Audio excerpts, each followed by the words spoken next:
Hello and welcome to this video on triads. In this video I'm going to explore a simple concept that I think will help you understand the fretboard, help you with composition, and also help you understand music in a general sense, especially music that uses triadic harmony. Music that goes all the way back to the Renaissance and all the way up to modern jazz or even pop music. The triad is really, truly the foundation of harmony. And so I'm going to show you a way to practice these triad patterns with a little bit more sophistication and interest, and to teach you a technique to get your thinking less vertical and static and more contrapuntal, or thinking about multiple voices that move to kind of weave together and create harmonic texture. And what I want to do is play first just a D major triad. Now this triad is 1, 3, 5, and it's the one chord within the key of D. Now rather than just play the chord, as a lot of composers do, they'll sort of embellish the harmony with dissonances and motion in the voices.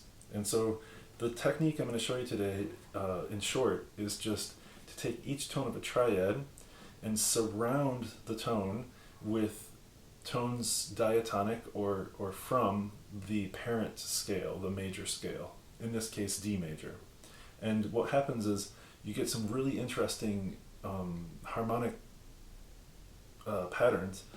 Sometimes they're a little difficult to finger, so we'll talk about that. Let's dig in and get to a specific example. D.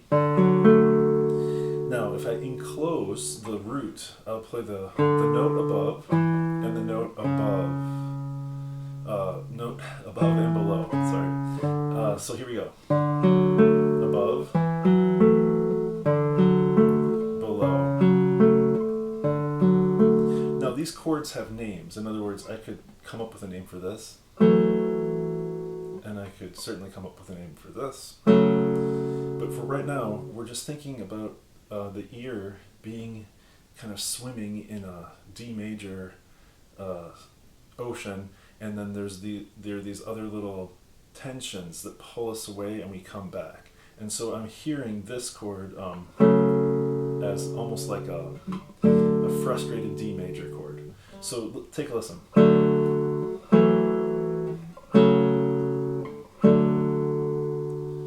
Now what we'll do is we'll take that same technique and apply it to the third and the fifth. Now here it is on the third. I could play, I could do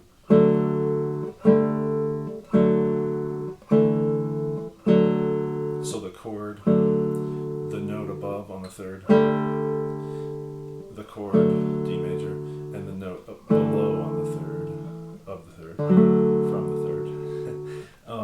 And here's the fifth.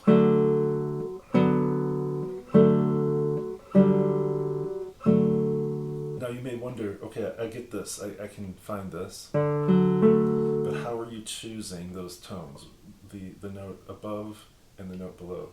I'm choosing just based on the parent scale, D major, and that key signature has two sharps, the F sharp and the C sharp. So I'll just choose the adjacent tone, and I'll make sure that I'm respecting those accidentals or sharps and flats. Now, we can do a number of examples here. We could go through the entire harmonized scale this way, which would be great. And if we did that, what you'd notice is that as you come up, here's D major, E minor, F sharp minor, G major, A major, B minor. Especially on the classical guitar without a cutaway, you start to run out of room. And so that's why we practice these harmonized scales on different string sets, so that we can shift to a different part of the guitar or part of the different string set, and actually keep ourselves in the same part of the guitar. So for example, I might play D major and do the whole surrounding of all the tones, go to E minor, and then maybe I'll go to F sharp minor here instead of here. Let's do F sharp minor as an example. So here's F sharp minor, the triad. close the root with I'm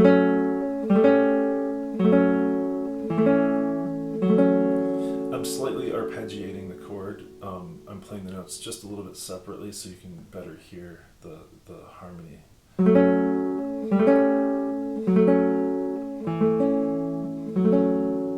And now I'll play them all together.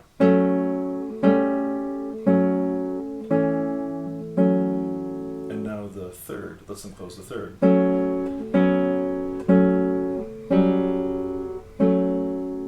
And some of the chords are pretty striking. This one, for example, has the interval of a minor second between the bass and the what would be the third, but is the second. And now we'll do the fifth.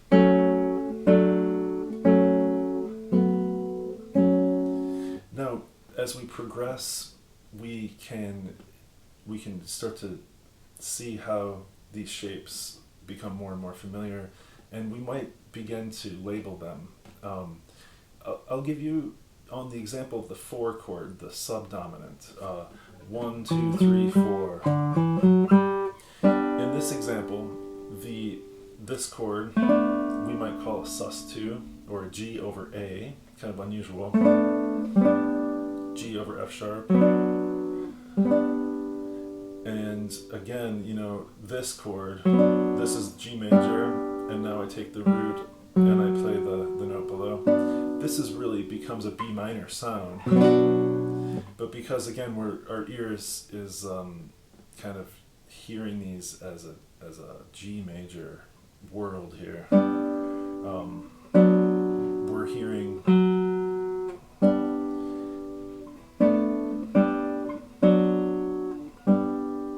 the pull of this F sharp back home to G. Jazz players might say, well, that's just G major 7. You're playing, if I put a G in bass, you're playing a drop voicing. That's a drop 3 voicing for G major 7. And that's true, but again, it's a question of thinking more in terms of counterpoint than in terms of static harmony. So we're just thinking of voice motions. Now next, what happens is, the third, if I play the note above the third, I get what Rick Beato is calling a Lydian triad. I've got 1, sharp 4, 5, and it's sharp 4 because we're respecting the key signature of D major, although the harmony is G. If I play the note below the third, I get the so-called Frank Zappa chord. This chord is also in a lot of Steely Dan songs, and it does actually occur in Renaissance music. I mean, as a passing thing, you would get the middle voice moving down.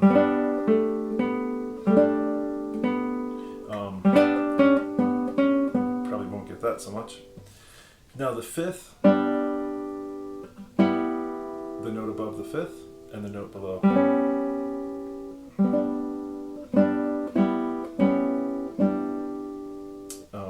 This could be seen as G6 or as E minor, an E minor triad. And this is sort of a quintessentially Lydian sound because it has a kind of what's important for G major, the 1 and the 3rd, and then the sharp 4. But I think the purpose of this video, the reason I wanted to make it and share this concept with you, is to think about harmony on the guitar not so much as these forms or shapes that we memorize and then we kind of plug them in to create certain harmonic effects, but instead of that, think more about, okay, I'm within a harmonic environment, and then things can move at any moment and they can come back. And these motions within the voices create the texture of the music.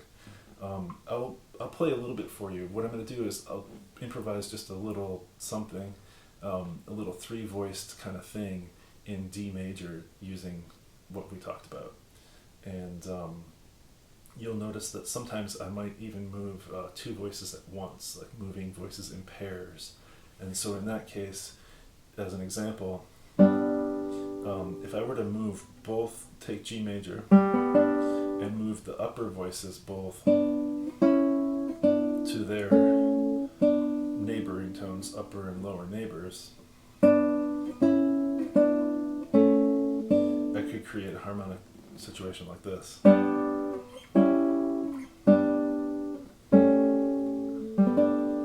Which is really suggesting a lot of harmonic motion, but I'm thinking more contrapuntally.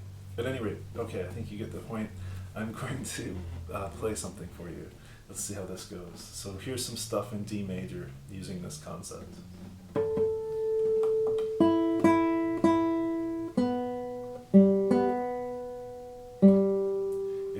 It's strangely humid here in Kyoto today, and my guitar is struggling to stay in tune. Here we go.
So that's a small sample of what might be possible if you start thinking along these lines and not so much in terms of static chords.